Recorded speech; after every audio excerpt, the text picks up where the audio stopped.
छात्रों, मैं वेदप्रकाश पांडे आपके अपने YouTube चैनल न्यू संस्कार क्रांति के साथ आप पढ़ रहे हैं प्रारंभिक शिक्षा के नवीन प्रयास के अंतर्गत शिक्षा में हुए सुधारों के संबंध में।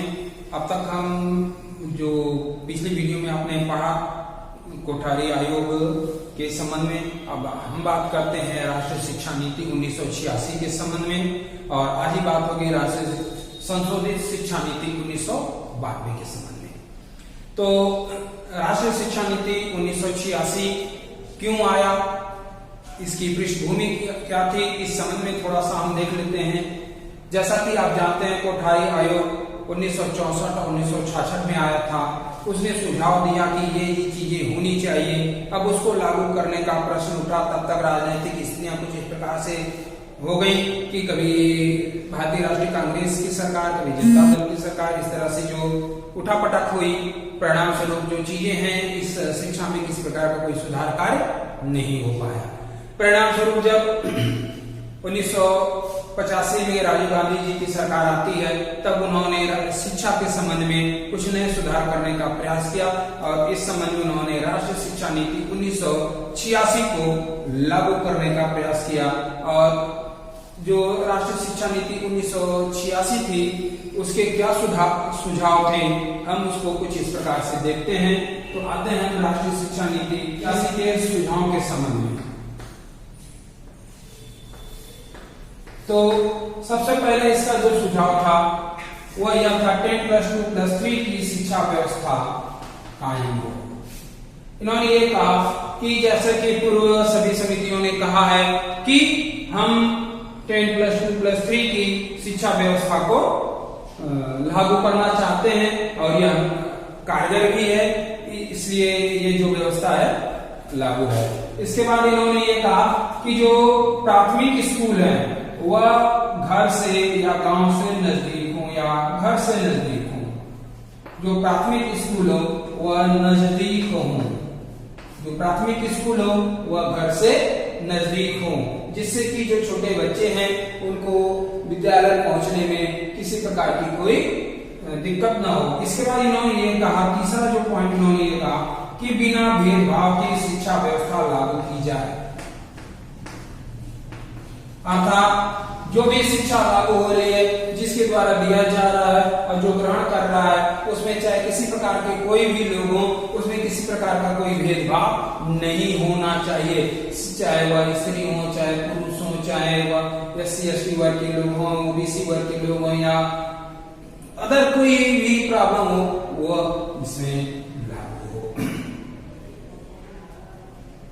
इसके बाद इन्होंने कहा कि एक समान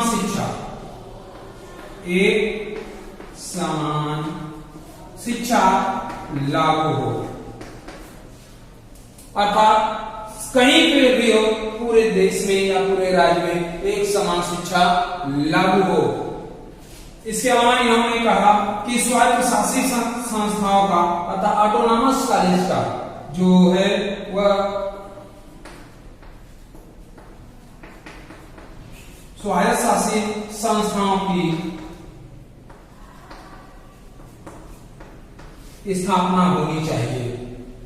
इसके बाद इन्होंने ये कहा कि 14 वर्ष तक के सभी बच्चों को निःशुल्क और अनिवार्य शिक्षा दी जानी चाहिए, जैसा कि प्रत्येक आयोगों में कहा जाता रहा है। 14 वर्ष से कम के बच्चों के लिए निःशुल्क अनिवार्य शिक्षा की व्यवस्था की जानी चाहिए।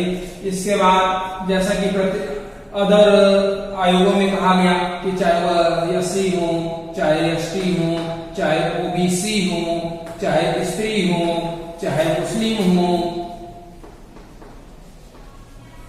चाहे वह अन्य अपवर्तित वर्ग हो, चाहे किन्हीं प्रकार का है, सबके लिए आप एक प्रकार की विशेष शिक्षा का प्रावधान करेंगे।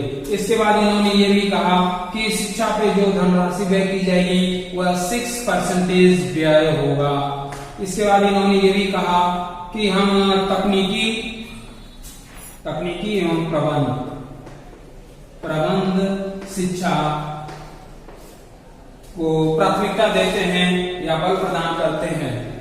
इस तरह से और एक बात इन्होंने ये भी कही कि जो भी शिक्षा दी जाए वह न तो परिणामात्मक रूप में हो बल्कि गुणात्मक रूप में हो। गुणात्मक रूप में शिक्षा व्यवस्था दी जानी चाहिए। इसके बाद इन्होंने ये भी कहा कि प्रत्येक 5 वर्ष के बाद समीक्षा की जानी चाहिए। अर्थात हम जो नीति लगा रहे हैं उस नीतियों की हम प्रत्येक 5 वर्ष के बाद हम समीक्षा करेंगे, जिससे कि उसमें होने वाले सुझाव, उसमें होने वाले परिवर्तनों और उसमें होने वाली समस्याओं का हम निराकरण कर सकें। इसके बाद इन्होंने एक नया कोर्स, जिससे कि बालकों का शारीरिक विकास हो सके, एनसीसी तथा एनएस लागू किया। इसके बाद इन्होंने एक यह भी कहा कि जो डायट की स्थापना इन्होंने की, जो शिक्षक हम नियुक्त कर रहे हैं वह शिक्षक डायट के द्वारा अप्रूव्ड होने चाहिए, प्रशिक्षण प्राप्त होने चाहिए। इस प्रकार से उन्होंने जो शिक्षा व्यवस्था लागू की। क्यों? क्योंकि उनका यह मानना था, डायट को स्थापित करने का यह मानना था कि know people can rise above the level of the teacher. अर्थात कोई भी व्यक्ति टीचर की ऊपर नहीं हो सकता था। टीचर की योग्यता, जो कैपेसिटी होती है, उससे आगे अधिक नहीं जा सकता। तो इस प्रकार से अगर टीचर जो होगा वह एजुकेटेड होगा, क्वालिफाइड होगा, तो व्यक्ति जो छात्र होंगे वो क्वालिफाइड होंगे और आगे बढ़ेंगे।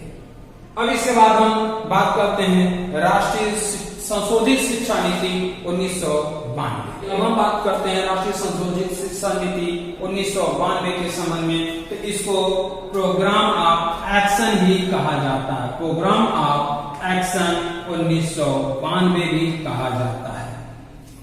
अब ये क्यों कहा जाता है, आगे की हम इसके बारे में चर्चा करेंगे तो आपको स्पष्ट हो जाएगा कि आखिर ये क्यों कहा जाता है। ये राष्ट्रीय संशोधित जो शिक्षा नीति है 1992 आई क्यों? जैसा कि हमने अभी आपसे बात किया था राष्ट्रीय शिक्षा नीति 1986 के संबंध में, जिसमें यह कहा गया कि हम प्रत्येक 5 साल के बाद, प्रत्येक 5 वर्ष के बाद हम समीक्षा करेंगे। तो चूंकि 86 में वो आए थे, इसके बाद 5 साल के बाद जब हम देखते हैं तो 1991 में होता है। उस बाद समीक्षा के लिए एक नई संशोधित नीति घोषित की गई, जिसको कि हम 1992 की राष्ट्रीय शिक्षा नीति कहते हैं। बात यहां से यह हुई कि 1986 की जब समीक्षा की गई तो उसके लिए आचार्य राममूर्ति जी को एक समिति गठित करने के लिए कहा गया और आचार्य राममूर्ति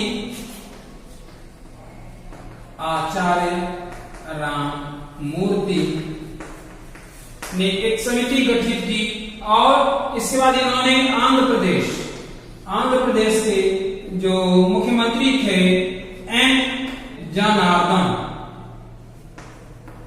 रेड्डी की अध्यक्षता में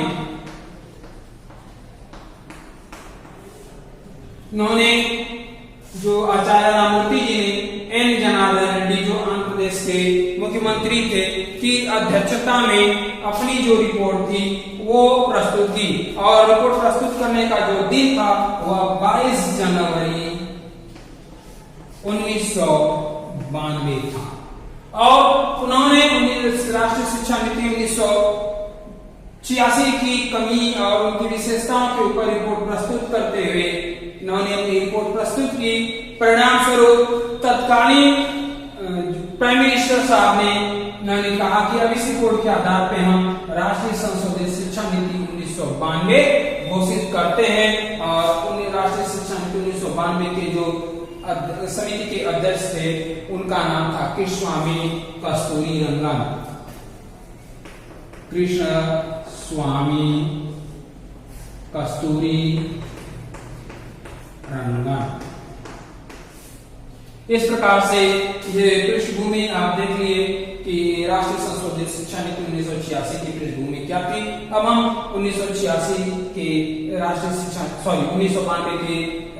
शिक्षा नीति के सुझावों के संबंध में अध्ययन करेंगे। अब देखते हैं, जहां तक राष्ट्रीय संशोधित शिक्षा नीति 1992 के सुझावों का प्रश्न है तो आपने राष्ट्रीय शिक्षा नीति 1986 में देखा कि उन्होंने कहा था 10+2+3 की हम शिक्षा पद्धति लागू करते हैं, लेकिन इन्होंने क्या कहा सुधार करते हुए कि जो +2 की शिक्षा है इसको भी हम विद्यालयी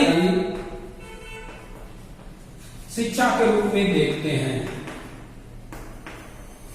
विद्यालय शिक्षा के रूप में देखते हैं। अर्थात उनका यह कहना था कि जो आपने ये पद्धति लागू किया है 10+2+3 को, इसमें आपने 10 को प्राथमिक शिक्षा के रूप में देख रहे हैं, लेकिन हम +2 को विद्यालय शिक्षा के रूप में देखेंगे, अर्थात विद्यालय में दिया जाने वाले शिक्षा के रूप में। इसके बाद शिक्षा के समग्र बल पे फोकस डाला गया, अर्थात शिक्षा जो इसका समस्त विकास हो, अर्थात जो भी शिक्षा द्वारा पाठ्यक्रम या व्यवस्था लागू की जाए उससे व्यक्ति का समग्र विकास हो, अर्थात व्यक्ति की नैतिक, चारित्रिक, आर्थिक, सामाजिक, वैचारिक सभी चीजों का विकास हो। इसके बाद इन्होंने सभी स्तरों पे एक समान पाठ्यक्रम घोषित करने का सुझाव दिया। उन्होंने ये कहा कि सभी स्तरों पर हम एक समान पाठ्यक्रम घोषित करने का प्रयास कर रहे हैं। इसके बाद इन्होंने ये कहा कि हम व्यवसायिक पाठ्यक्रम के साथ साथ कौशल आधारित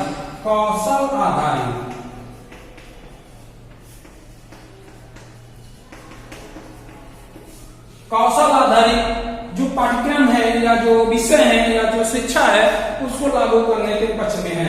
कौशल आधारित का तात्पर्य होता है जैसे कोई बढ़ई है वो मेज कुर्सियां बनाने में अपनी कौशल या स्किल रखता है, कुछ जो इंजीनियर्स हैं वो मैप या अदर चीजें बनाने के लिए अपना हुनर रखते हैं, और क्रिकेट खिलाड़ी क्रिकेट खेलने के लिए अपना हुनर या स्किल रखता है। तो कौशल आधारित शिक्षा में भी कौशल आधारित जो व्यवस्थाएं की करनी चाहिए। इस बार इन्होंने एक बात और कही कि परीक्षा कार्यक्रम में सुधार होना चाहिए।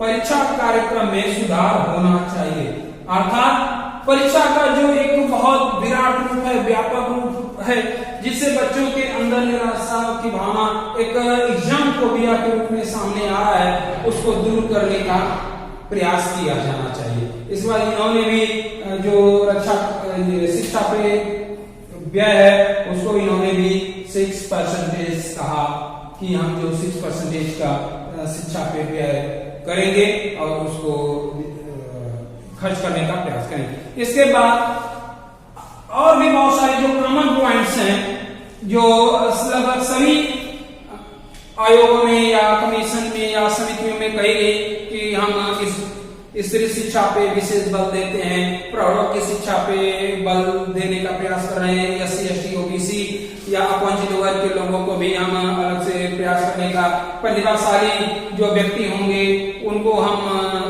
अलग से विशेष कक्षाओं का, इस तरह के बहुत सारी चीजें हैं जो आप अपने से कॉमन हैं वो आप बना के हर समिति में लिखेंगे, वो गलत नहीं होगा। लेकिन जो मुख्य बिंदु होते हैं कुछ सब में अलग अलग पॉइंट्स होते हैं, वो इस प्रकार से थे। इस प्रकार से आपका जो राष्ट्रीय संशोधित शिक्षा नीति 1992 समाप्त होता है। कल हम इस अध्याय का अंतिम समिति प्रोफेसर यशपाल समिति का अध्ययन करेंगे।